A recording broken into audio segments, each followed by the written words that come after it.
สบายดีอีกเทื่อหนึ่งครับนี่สิมาแนะนำเนาะการใช้layout แผนที่เนาะตามเทมเพลตเนาะก่อนอื่นให้เราเข้าไปตัวlayout นี่เนาะอยู่เป็น layout นี่เพื่อมาสร้างแผนที่ขึ้นมานี่เราไปพิมพ์vmp ฟันตัวอย่างอันนี้มันน่าชัดเนาะจากนั้นคลิกโอเคเข้าไปเนาะจากโอเคเข้าไปหน้าต่างlayoutจะเด้งออกมาในนี้เนาะแล้วให้เราไปปรับเนาะหน้าเจียให้เป็น A3 เนาะโดยการคลิกเมาส์เบื้องขวาเนาะคลิกเมาส์ขวาเราจะเด้ง Page Property นี่เนาะหลังจากนั้นแปลงเป็น A3 เนาะตัวนี้แปลงเป็นรวงขวางหลังจากนั้นให้มาดึงเทมเพลตเนาะก็คือตัวนี้นี่เนาะดึงเข้ามาเนาะคลิกเข้าไปเนาะเทมเพลตของเราจะเอาไว้เซฟไว้ให้แล้วเนาะคือตัวแผนที่นี่เนาะ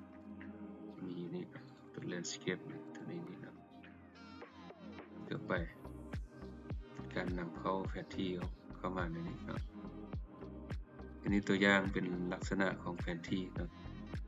ซึ่งตัวนี้เราจะบรรดาเมืองต่างๆจะออกเนาะเพราะว่าเป็นของอุดมไซด์เนาะ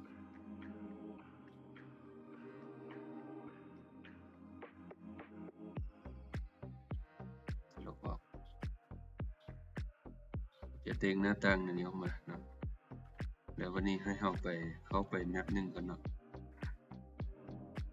ตัวแมป2ปลดออกเข้าไปแมป1นี่เนาะแมป1นี่เข้าไปคลิกลันตัวนี้ออกมาก่อนในการติ๊กแมป1นี่แล้วก็ไปติ๊กสลันตัวนี้มาหลังจากนั้นแผนที่ของเราจะเด้งออกมาเดี๋ยวเราท้ายนั่นนี่จะว่าเป็นแผนที่ที่วันไหนเดี๋ยวเราถ้าเด้งออกมาในนี้แล้วเนาะเป็นแผนที่ก็ไม่บานเนาะเราสามารถที่ว่าหยับได้เนาะตกแต่งตามแผนที่นี่เนาะหลังจากนั้นให้เรามาแปลงเป็นอันนั้นมันเนาะเป็นสเกลเนาะเป็นการติ๊กเข้านี่สเกลนี่เนาะแล้วมา edit นี่เนาะอันนี้เป็น 2,000 โดยสอบ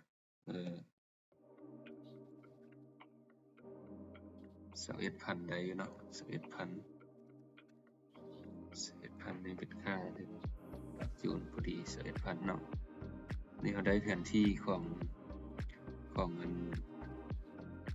บรรณสัตว์เป็น VFMP อันนี้เราใช้ค่าโซนเป็นโซน47หลังจากนั้นเข้ามาตัวกิจนี่เนาะเข้ามาแต่ง modify กิจมันให้มันเป็น47คือกันครับกิจมันหลังจากนั้นเราสำเร็จเนาะตัวนี้เนาะเราหลังจากสำเร็จแล้วเราทำหลักนั่นเองตัวนี้กำลังแสดงผลอยู่เนาะหลังจากสำเร็จแล้วให้เรามาติ๊กเข้าแมป1คือเก่าเนาะแมป1นี่เนาะเลื่อนไปเนาะถึงหมู่เนาะจะเห็นล็อกนี่เนาะล็อกไว้หมายความว่าเราสร้างแมปตัวทำบิดสำเร็จเนาะเราต้องได้ล็อกมันไว้เนาะเพื่อบ่อยากให้มันเคลื่อนไปทางใดต่างหลังจากนั้นเรามาเบิ่งข้อมูลตัวใดที่ว่ายังบ่ได้สร้างก็คือจะมีบรรดาโลโก้ต่างๆเราดึงเข้ามา GSZ โลโก้ GSZ นี่ก็ต่อติดเข้ามา EPF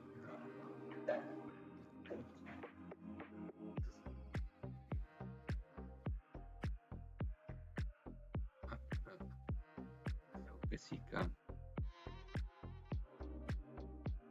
สวมซับ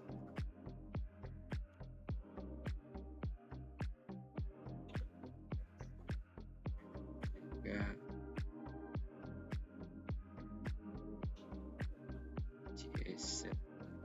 จากเยอรมัน KFW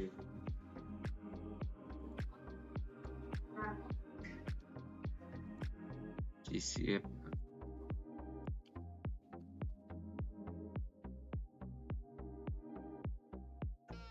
IFAT ADB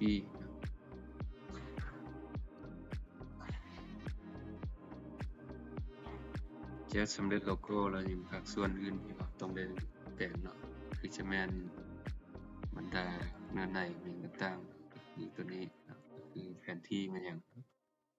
อันนี้เขาใช้บรรณาศักดิ์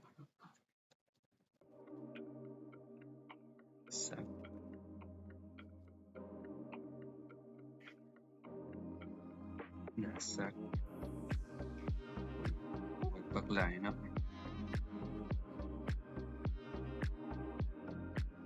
ชัยบุรี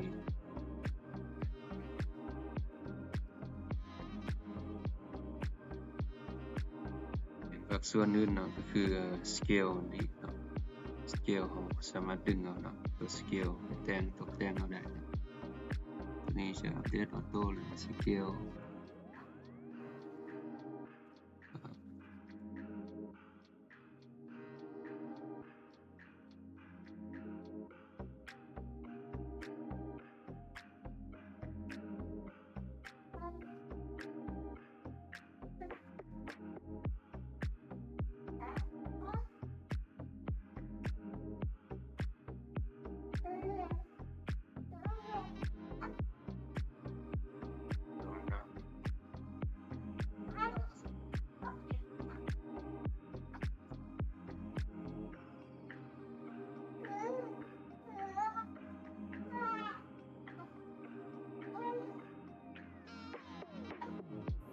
scale สำเร็จเนาะยัง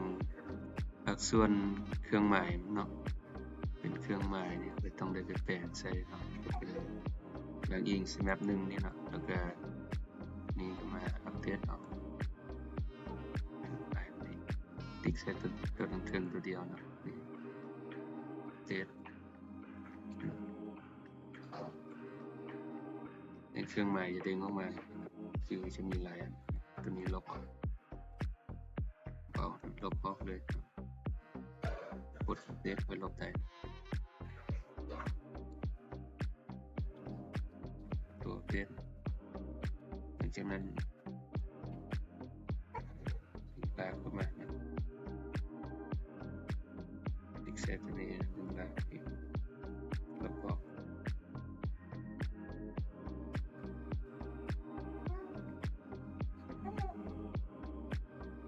อีกของตัวลายอุปโส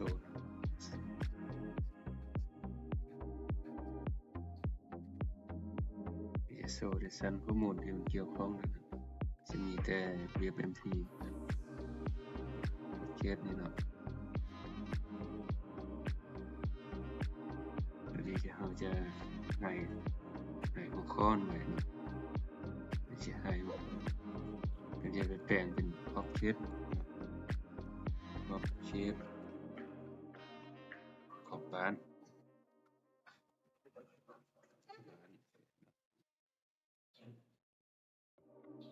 จุดเมนต่างๆไม่ใช่บอนั่นนะไม่หายไปหมดลายจะหายไปลายนี่ว่าใส่ก็ได้นะสิบลายนี่ว่าใส่นะ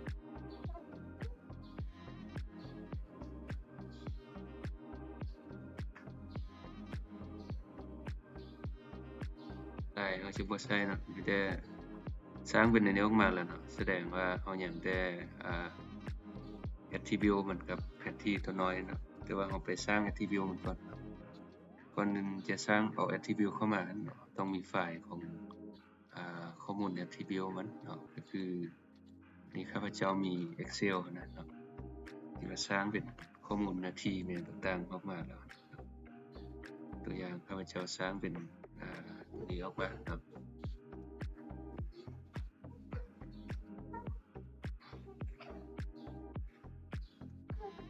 ออกมาจะเป็นลักษณะนี้ตัวนี้เป็นไฟล์ที่ข้าพเจ้าต้องการไปใส่ตารางแสดงผลนะครับจากได้ไฟล์ตัวนี้แล้วเราก็มาตัวของเงินแผนที่ดังกล่าวเนาะแล้วก็ดึงเข้ามาเนาะโดยการติ๊กลากเข้ามาเลยเนาะใช้โปรแกรม QGIS เนาะนี่เบิ่งลมนี่เนาะนี่จะเบิ่งคืนหน่อยนึงเนาะอยู่ใน Attribute นี้ได้เนาะจะมีลักษณะนี้เนาะหลังจากนั้นแล้วเรามีแต่เข้ามาตัวแล้วมันเลยเนาะแล้วก็เข้ามาตัวตารางนี่ตารางนี้เราไปเลือกใส่เป็นนาทีความหมายนี่เนาะที่ความหมายแล้วก็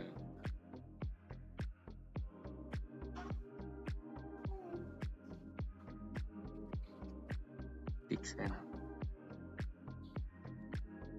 ติดเฟซขึ้นเนาะ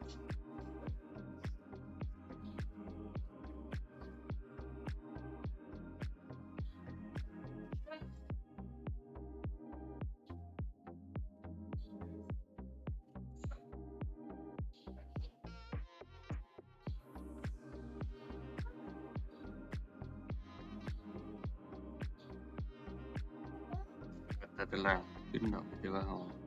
ลบออกเลยนะตัวนี้เนาะอีกกว่าเราดีเลยเพียงแต่ว่าเพิ่มเข้ามาใหม่มี one attribute เข้ามาตาราง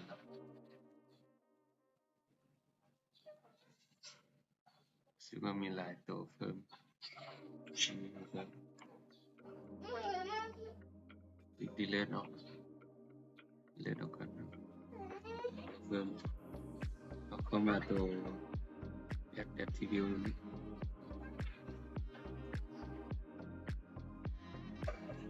เราเพิ่ม attribute เข้ามาหลังจากนั้นเรามาติ๊กใส่ตัวนี้ไปเลือกเอานาทีความหมายสั่นข้อมูล attribute จะเข้ามาเลยเนาะจะเห็นอย่างนี้นะ attribute สิ่งขาวๆขึ้นนะข้าพเจ้าจะซูมเข้าให้เบิ่งนะเข้าให้เบิ่ง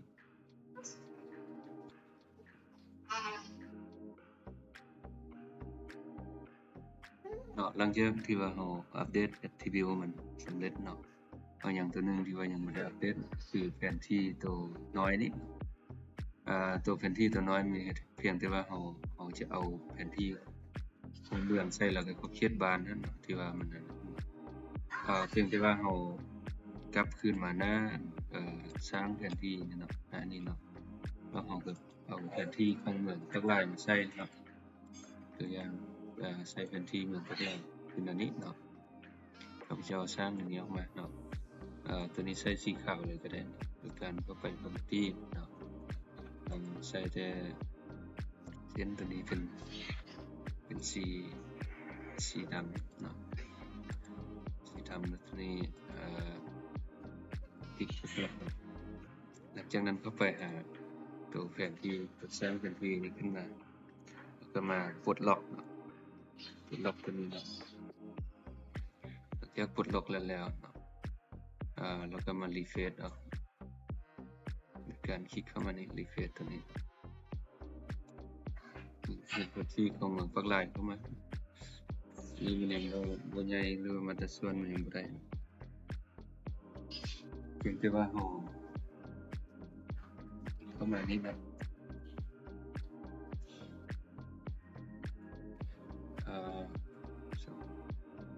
ปรับแผนที่ตัวน้อยนี่ให้มันเสมอกันให้มันงามเนาะหลังจากนั้นเรามาตัวเอาเลือกพื้นที่ที่ว่าเรานั้นโดยการเข้ามา overview นะครับติ๊กเข้ามา overview ติ๊กบวกติ๊กตัวนี้ใส่เป็นแมป1นี่นะเห็นบ่ตัวนี้จะเด้งออกมาเลยเนาะดังนั้นเรามาตกแต่งตัวนี้ได้คือกันโดยการคลิกเข้าไปตรงสีอยู่นี่เนาะเราจะใส่สีแดง เราอยากใช้เลือกตามอยากใช้มาเลยครับตัวนี้เปลี่ยนเป็น no เลื่อนลงมาลุ่มนี่ครับอันนี้เป็นใส่เป็น solid ครับก็ stroke line หลังจากนั้นจะได้สันอันนี้ขึ้นมาเนาะถือว่าเป็นอันสำเร็จแผนที่ของพวกเขานี่เพียงแต่ว่าเราเป็น layout ออกเลยเนาะโดยการที่ว่าสร้างเป็น PDF หรือว่าเป็น JPEG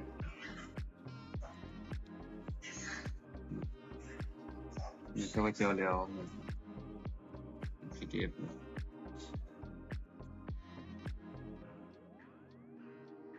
เดี๋ยวเราท่านิดนึงสัญญาณซ้ายหลังจากที่เราท่าตัวนี้จะเด้งออกมาครับกับเจ้าได้เซฟตัวนี้เนาะลองคลิกเข้าไปเบิ่งเนาะแผนที่ของเราเป็นลักษณะใดเนาะจะเป็นลักษณะนี้ขึ้นมาแผนที่กันของความหมายของบรรณาศักดิ์นี่ตัดนี้ออกมาถือว่าเราสามารถที่ว่าexport เป็น JPEG ได้หรือว่าเป็น TIFF เป็นอย่างเนาะแต่ว่าข้าพเจ้าแนะนำให้เป็น PNG นี่เนาะเพราะว่ามันจะเป็นภาพที่ว่าชัดเจนก่อนเนาะซิกเซฟเข้าไปเนาะเราท้ายนิดนึงเนาะเราท้ายตัวนี้เด้งมาเป็นอันนี้ครับจะเซฟเป็น2เวอร์ชันเนาะจะเป็น PDF กับ PNG นะครับจะเด้งออกมาเป็นภาพที่ว่าลักษณะนี้เนาะจากนั้นสามารถที่ว่าไปประกอบแผนที่เนาะใส่บทรายงานในต่างๆได้สำหรับการแนะนำของข้าพเจ้าในการเลือกแผนที่เนาะตามแบบฉบับของเทมเพลตนี้จะถือว่าเป็นอันเสร็จสมบูรณ์ถ้ามีอย่างที่ว่าอยากจะแนะนำให้อัปเดตใหม่ต่างๆก็เชิญได้เลยเนาะขอบใจ